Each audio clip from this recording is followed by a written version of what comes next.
ओम नमः शिवाय। सनातन धर्म की जय हो। नमस्कार दोस्तों, प्रिय भक्तगणों, आपके अपने अनीता भक्ति स्टोरी चैनल में स्वागत है आप सभी का। प्रिय भक्तगणों, सावन माह महादेव की पूजा का महीना है।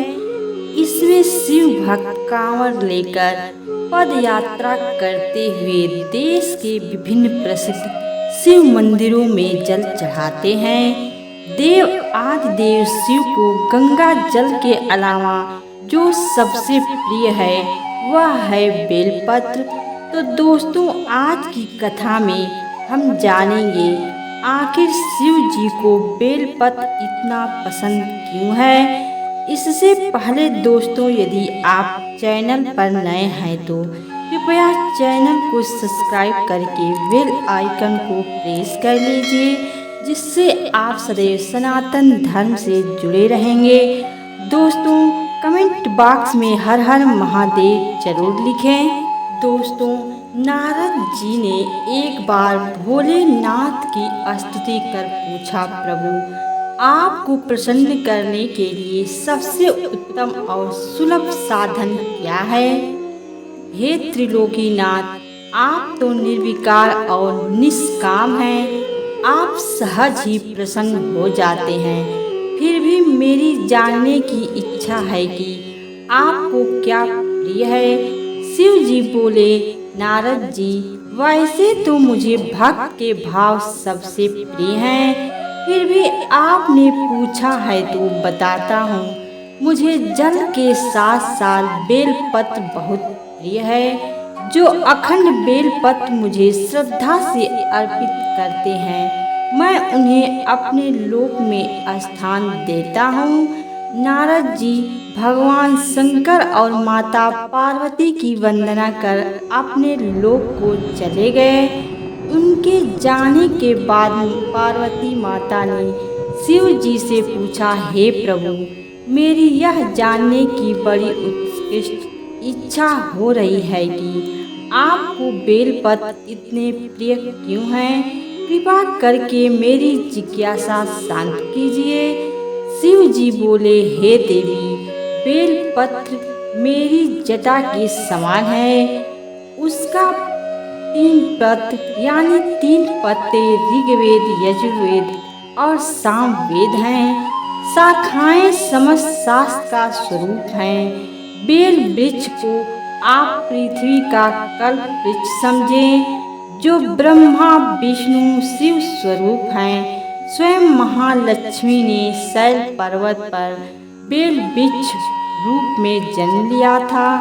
यह सुनकर माता पार्वती जी कौतूहल में पड़ गई।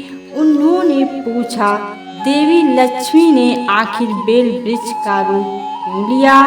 आप यह कथा विस्तार से कहिए। भोलेनाथ ने देवी पार्वती को कथा सुनाना शुरू किए। हे देवी, सतयुग में ज्योति रूप में मेरे अंश का रामेश्वर लिंग था। ब्रह्मा आदि देवों ने उसका विधिवत पूजन अर्चन किया था। फलतः मेरे अनुग्रह से वाग देवी सबकी प्रिया हो गई। वे भगवान विष्णु को सतत प्रिय हो गई।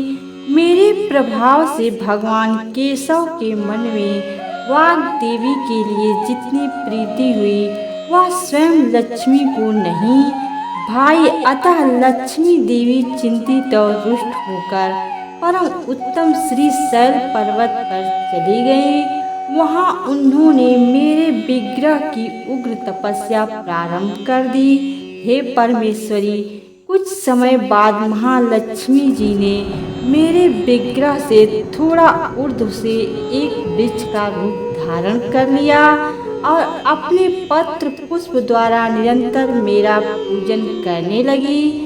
इस तरह उन्होंने 1 करोड़ वर्ष तक आराधना की। अंततः उन्हें मेरा अनुग्रह प्राप्त हुआ। महालक्ष्मी ने मांगा कि श्री हरि के हृदय में मेरे प्रभाव से वाग देवी के लिए जो स्नेह हुआ है वह समाप्त हो जाए। शिव जी बोले, मैंने लक्ष्मी जी को समझाया कि श्री हरि के हृदय में आपके अतिरिक्त किसी और के लिए कोई प्रेम नहीं है। वाग देवी के प्रति तो उनकी श्रद्धा है। यह सुनकर लक्ष्मी जी प्रसन्न हो गईं और पुनः श्री विष्णु के हृदय में स्थित होकर निरंतर उनके साथ विहार करने लगी। हे पार्वती, महालक्ष्मी के हृदय का एक बड़ा विकार इस प्रकार दूर हुआ था।